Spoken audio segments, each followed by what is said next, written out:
I'm recording this both on my Hollyland, which is my webcam A1, and the Olympus at the same time, just so you could see it. So yeah, here we go.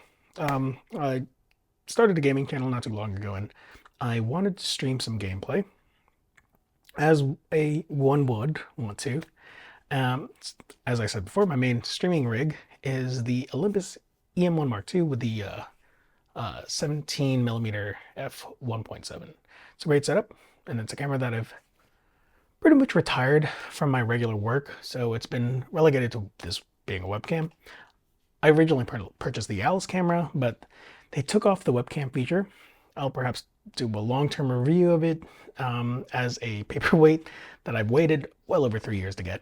Anyway, it's a pretty annoying setup to rig to set up and set down, so it's pretty much anchored onto my desk. Now downstairs in my living room, I decided that I wanted to also stream playing a few games on the Switch 2 with my best friend. I wanted a webcam that would look pretty decent, just because my laptop doesn't have the best webcam, and I'm not going to spend a whole lot of money on a dedicated setup like I do up here. Not to mention, I have 2 cats that also use that TV stand as their own little play area. During my search for webcams, the only 2 that I was considering were the Razer Kiyo Pro Ultra and the YOLO Live YOLOcam S3. They both have larger than average sensors, fast lenses, and a fast tracking autofocus. I'm someone that takes a really long time to decide, and in the few months that I was deciding, Hollyland actually released this camera right here, the LYRA, which hit 2 needs and 2 bonuses. It's got a larger than average sensor, a fast lens, and the 2 bonuses is that it's cheap, which is a rare feat nowadays, and it has a great accessory. If you don't have any type of setup for streaming at all, this camera actually has a A1, which is what I'm using right now to record the audio. Let's talk about the competition. The Razer is the largest sensor of the 3 with a 1/1.2 inch Sony Starvis sensor and a 27mm equivalent. I think it's f1.7. It's also an AI powered imaging tracking and AI tracking with objects and AI exposure, which is needed considering it doesn't have a face detect autofocus or any of the newer tech, but it's also $400. The YOLO Live YOLO S3 camera S3 has the second largest sensor of the 3, and it has a 1.1. I try to memorize these things, but it has a 1.1/1.3 inch sensor with a weird f1.85 lens and a 24mm equivalent. So it's the widest of the 3. And that camera actually has a phase detect autofocus, making it faster and accurate without having to rely on any AI help. And it's actually half the price. It's at $200. The Hollyland LYRA. This camera right here has the smallest sensor of the group. It's a 1/1.5 inch, which is actually still 3 times larger than most webcams, which are usually a third of an inch. And it has a 26mm equivalent, f1.8, so definitely not a slouch. It's, you know, still larger, still fast, and it has great autofocus.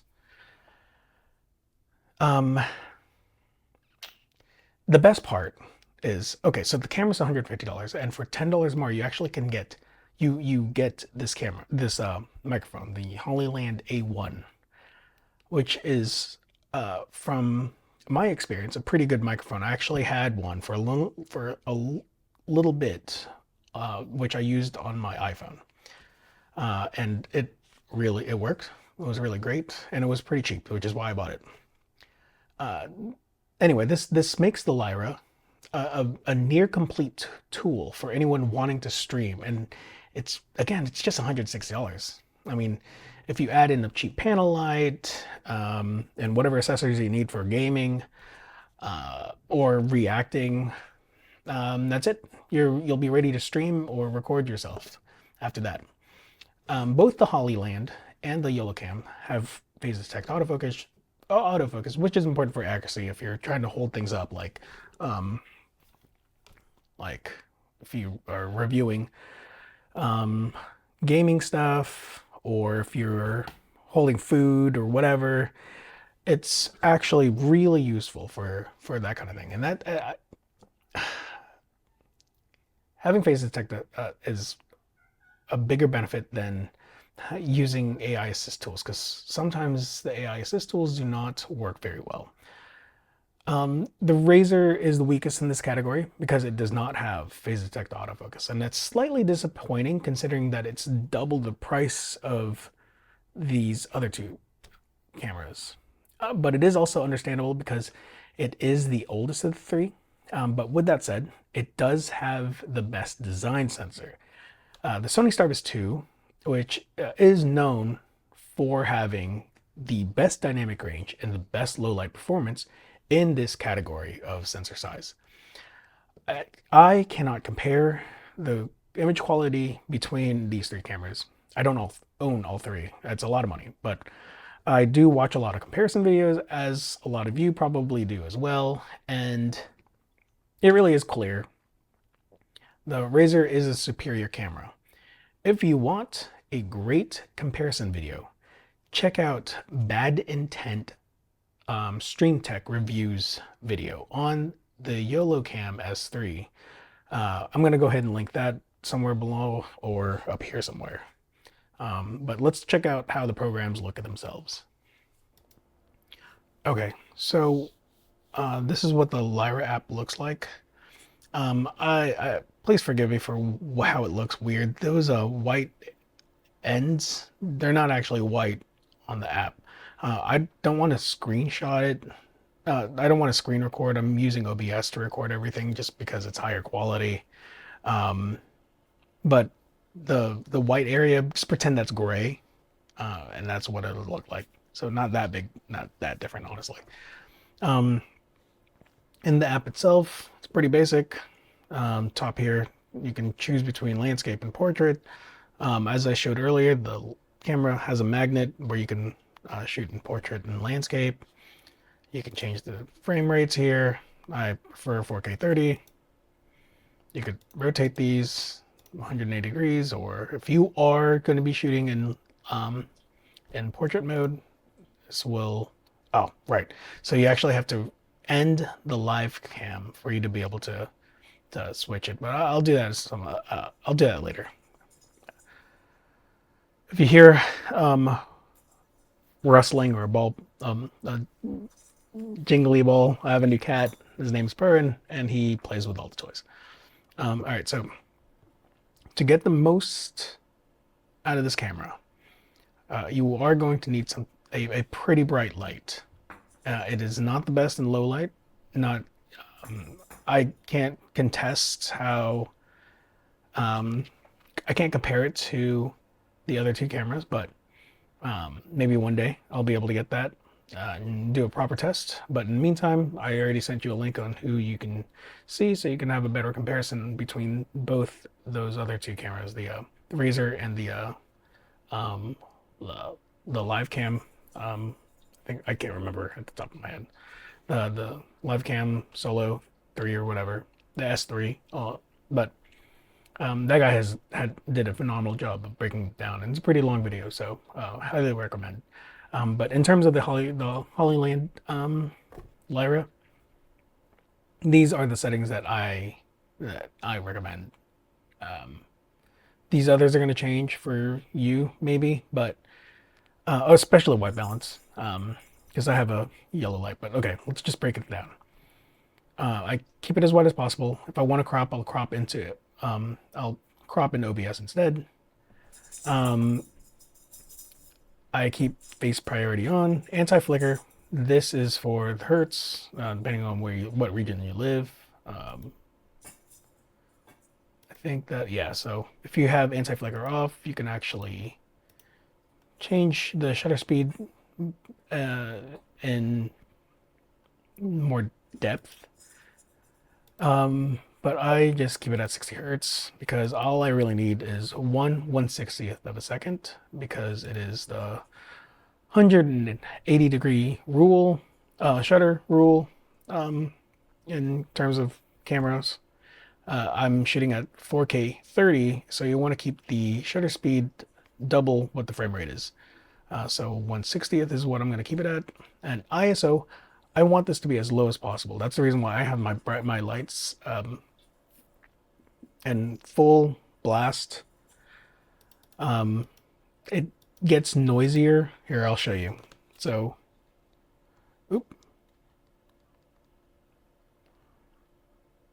If I bring the light down to 10%, and I up the ISO to max, it brings out a lot more noise in the image, and that's because the base ISO is the native ISO, and you want to keep it as close to that as possible. Oops, so I just have to bring up the light as bright as I possibly can so I can bring down the ISO as low as I possibly can. And you could clearly see the difference in quality. Tried 100. I would love to get a light bright enough to get to 100, but this is like a good middle ground for me, where it's not blinding me. It's only a 30-watt light, so it's not uncomfortable to look to have. But 250, maybe even 320, that's pretty clean actually. Let's see 400, because my camera I actually keep at 400 ISO. My Olympus I keep at 400 ISO typically. Yeah, it's already pretty. It's already getting pretty bad there. I think I'm comfortable at most at 320 is where I probably wouldn't want to go any higher than that. But with my current light and setup, 250 is it. So you're gonna have to play with that on your own. I have my white balance at 3200 because my light is 3200 ISO. My is 3200 Kelvin. Exposure, you can't change this if you're manually choosing this. If you prefer to just have the camera do everything, or the app do everything, just hit this button. It'll auto set everything. I don't like that because it'll always expose too bright. Well, you can manually expose down. Yeah, it's still. Yeah, I guess if you choose -3 exposure, but my mind doesn't work that way. I prefer being able to control everything. So let's change it back to 3200. Oops, dang. I wish this was, I can click on that, but you can't, so that's kind of annoying. 3200 ISO, white Kelvin exposure.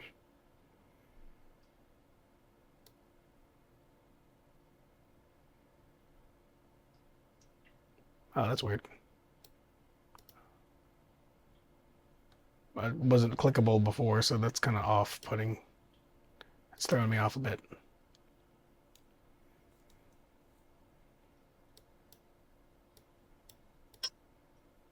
Oh, ISO, there you go. All right, so if any of these is automatic, if that is an auto, then exposure will be clickable. But let's change that back. Yoink, 3200.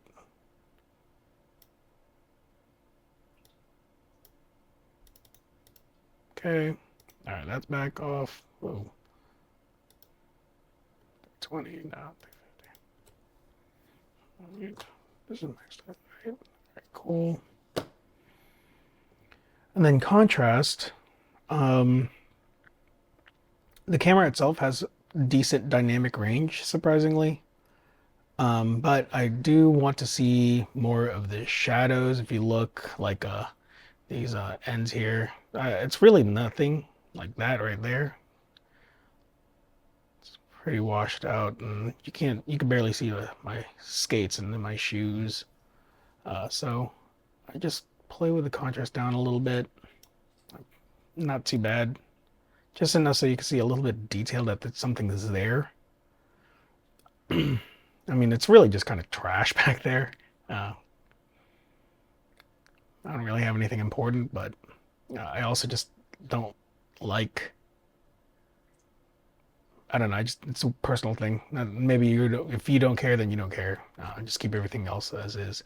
Saturation. Oh, sharpness. This is extremely important. But my head is grotesque looking with the sharpness in at 50. It adds digital sharpness automatically, and I hate that this camera does that. I hate when cameras do that. So I just changed that back all the way down to 0, and then saturation just a little bit, just so you can see more of the shadows as well. And so I'm not so red. The color science in this camera has a lot of magentas, so I just kind of play with that. You're gonna want to play with it for yourself. If you don't really care, then you don't really care. But I would like the image to look presentable. So, and this is going to change depending on your lighting situation, your room situation, et cetera, et cetera. So you really would have to play with a lot of this stuff and your lights. Now with the filter, this filter, it's a color filter. You can change the hues. I mean, I don't recommend playing with any of this. Saturation. Oh, actually, hold on. It's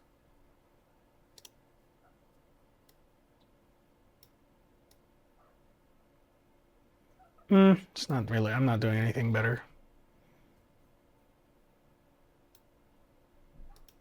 Hold on. I'm learning this as I go.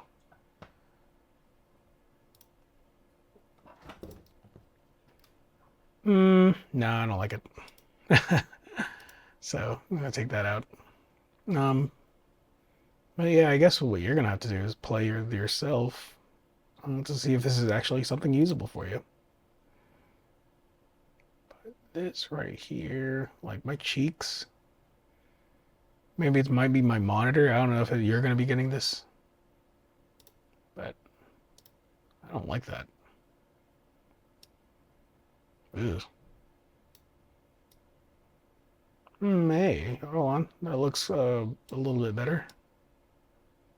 Oops, there's burn. Dang, look, see my skin isn't even that bad. I don't know. This makes me look terrible. I don't want to play with that. It's fine as is. Just turn that off. And then, yeah, so it's pretty limited here. You can change the field of view. So I can get it to be closer to what I typically like. And I can't remember how many megapixels. I'll put it up here somewhere, but I think it's like 50 this is a 50 megapixel sensor, which is pretty outrageous for a webcam. The Razer, I think, it's a Sony Starvis 2, and I think that's really only, oh my god, it's only 8 or 9 megapixels. That's really what I feel like these large sensor webcams should be. But yeah, the Sony Starvis sensor, I'm pretty sure is pretty expensive, so they're doing whatever they can. It really just crops into the image, but look, 50 megapixels, and I'm pretty detailed. Like no, it's not bad. You see a lot of detail in that, even if it's cropped in. So if you really need it, then cool, that's there for you. There is a smart framing, so it'll follow my head. That's kind of neat.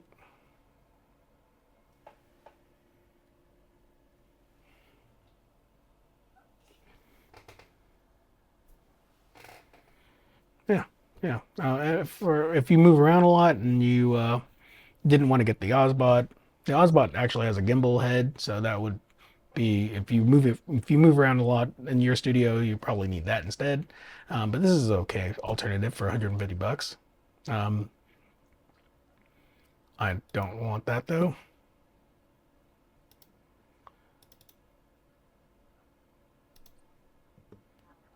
There we go.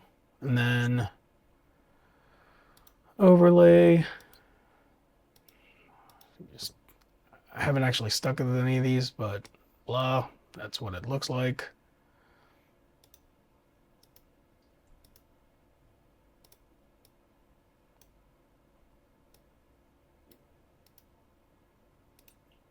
Hmm. Oh, there we go.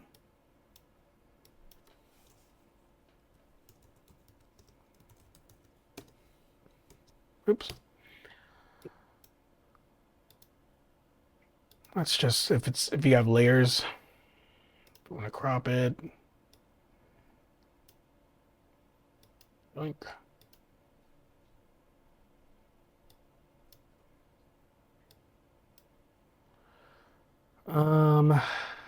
I don't know how much of this you guys are actually gonna play with. I don't use any of that stuff. Ooh, so that'll open up a if you have custom animations, videos, whatever, you can add that stuff. I don't. Here's the beautify stuff. This I don't like using. Oh, my cat is on my bookshelf trying to push down a camera, so I'm gonna stop this. I'm gonna pause real quick.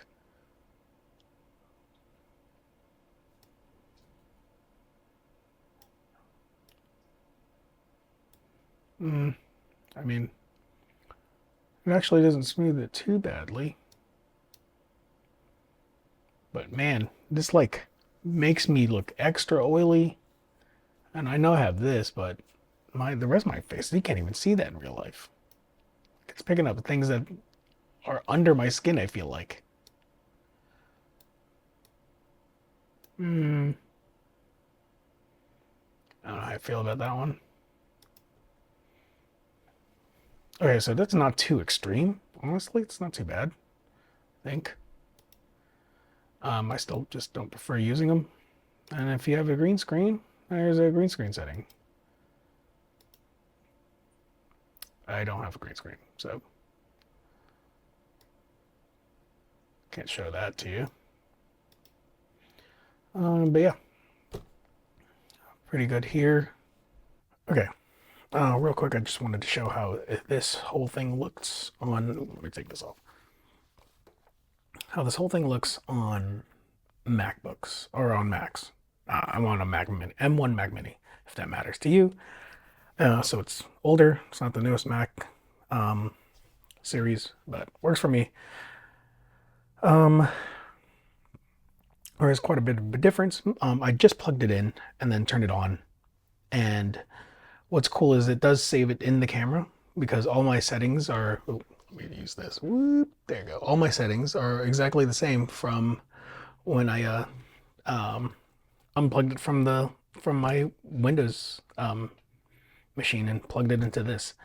So that's really convenient. Literally all my settings are exactly the same. ISO, white balance, contrast, saturation, sharpness, everything saved. Now you'll see that there is quite a bit of difference. One, for some reason, the window capture on the Mac records the image for whatever reason. It does not do that on my PC. So maybe I'm doing something wrong there. I'll check it out again and refer back to it. But other differences is the there's a few things that are missing, like beautify. You don't get to put any more filters in the bottom here. Oh wow, you can't see my mouse either. That's weird. Okay. Anyway, yeah, you can't see anything in the bottom. So there's definitely some missing features, but I did hear that Hollyland's going to be updating that to make it so it's closer. Actually, the first day that I plugged this into my Mac Mini, I don't even recall seeing any of these. So since I've had this camera for about a month now, and in that span of the month, they've already added these. And that's kind of cool. So it'll only get better from here on out. And I'm not sure if I mentioned this before. I think maybe in the unboxing, which is a different video, but the Hollyland actually has a privacy shutter window, which I can't recall the other cameras having. But I like this because it's literally on the camera and you just twist like that. I'll record it right here.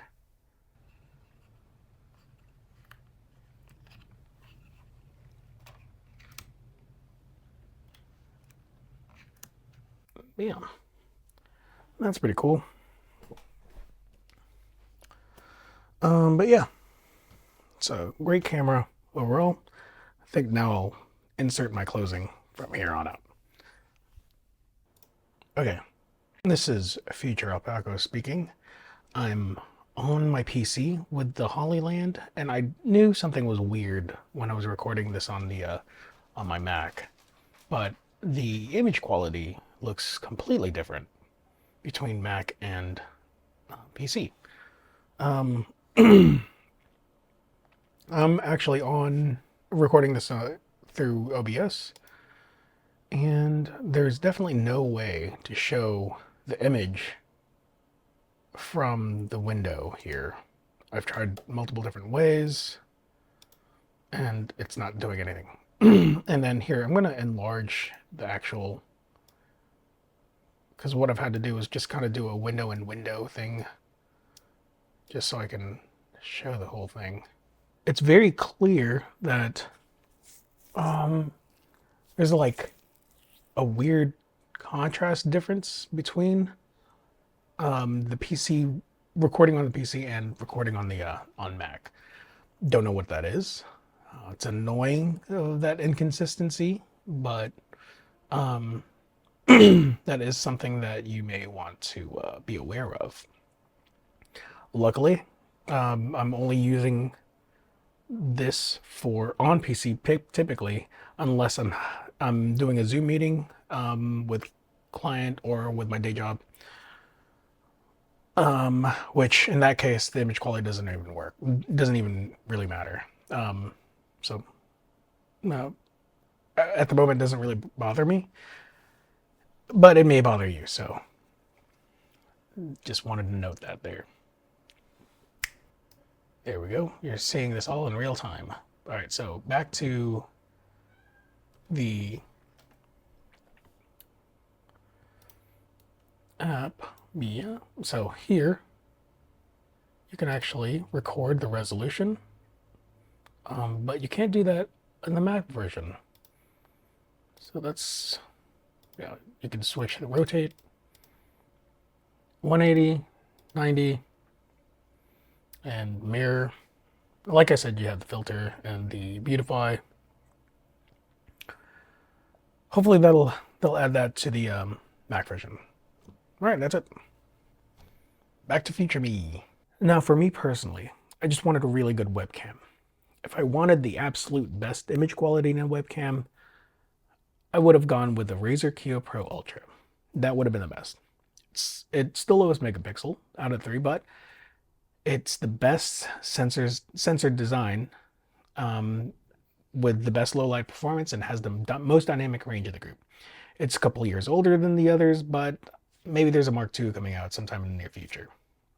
I wanted to like the YellowCam S3, and on paper you'd think that should have been a very clear winner, being half the price of the Razer and only being $30 more than the Hollyland, with slightly better performance and features. But while this camera isn't the best of the group, it is cheap enough and has this usable microphone that is basically what sold me.